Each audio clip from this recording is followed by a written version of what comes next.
There is a need of coordination within the limb and interlimb also. Because of any pathologies, if this coordination is affected, there is a need of neurological intervention, right? And during intervention process, we used to observe certain new things on the patient. Same thing happened to me also. When I was dealing with the patient with the stroke, I was like treating the upper extremity with the PNF technique. I observed new thing in the patient. That is, when I was asked the patient that to move the wrist, I was working on the wrist, I observed that there is a contraction on the ankle joint also. So I was very happy that time that I got some new observation, and then I find out the literatures. I came across the certain literatures, and I got some interesting facts. And one of them I want to share with you. Do you want to experience it? Yes, sir. Yes, no, the top one don't want anything. Okay, there are 3 studies. I just ask you to perform first the rapid alternate ankle movement. Okay? In second stage, I'll ask you to perform the same movement on the wrist joint simultaneously. Okay? The third one, I'll ask you to slow down.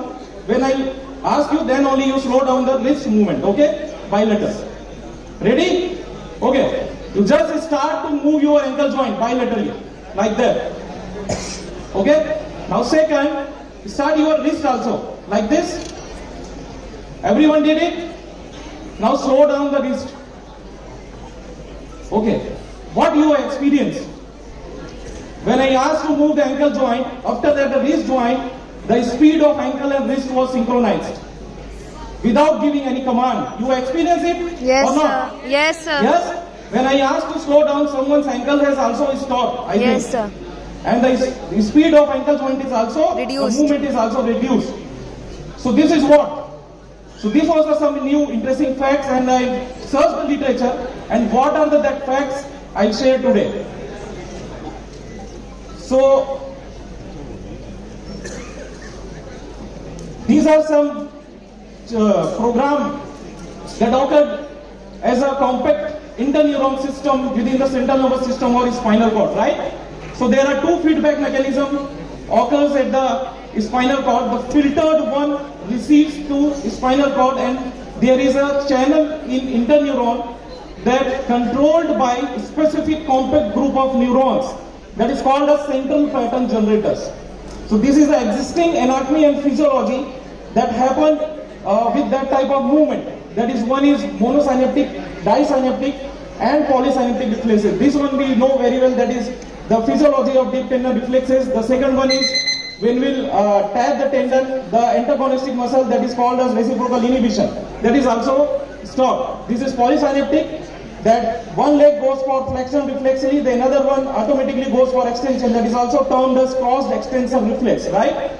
So these all reflexes are controlled by specific neuron that is called as central pattern generator, that is situated in spinal cord also, that is situated in brain stem also, that controls the swallowing and jaw movements. The literature says that earlier there was the quadrupedal animals or locomotion, the central pattern generator was there. Nowadays the literature says that in human also the central pattern generator is existing.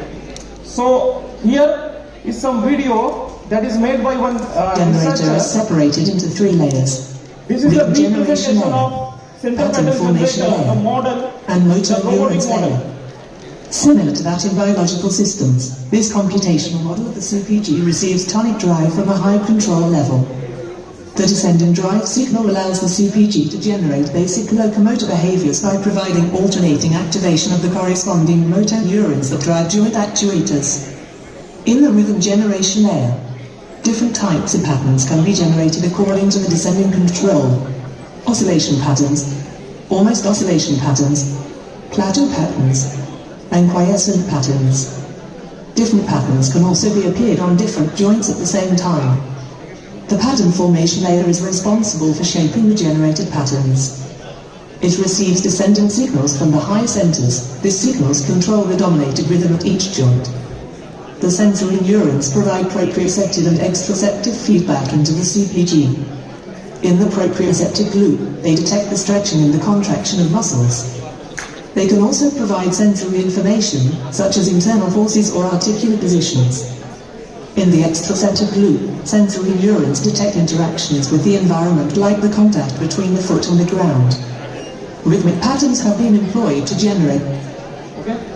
So what literature says that without absence of the control from higher center, the central pattern generators can generate a rhythmic pattern of the movement in the lower extremity, and because the ankle and wrist representation area in the motor cortex is closely related, so with the extension of the wrist joint we can easily facilitate the movement of the dorsiflexors. That was the scientific evidence also.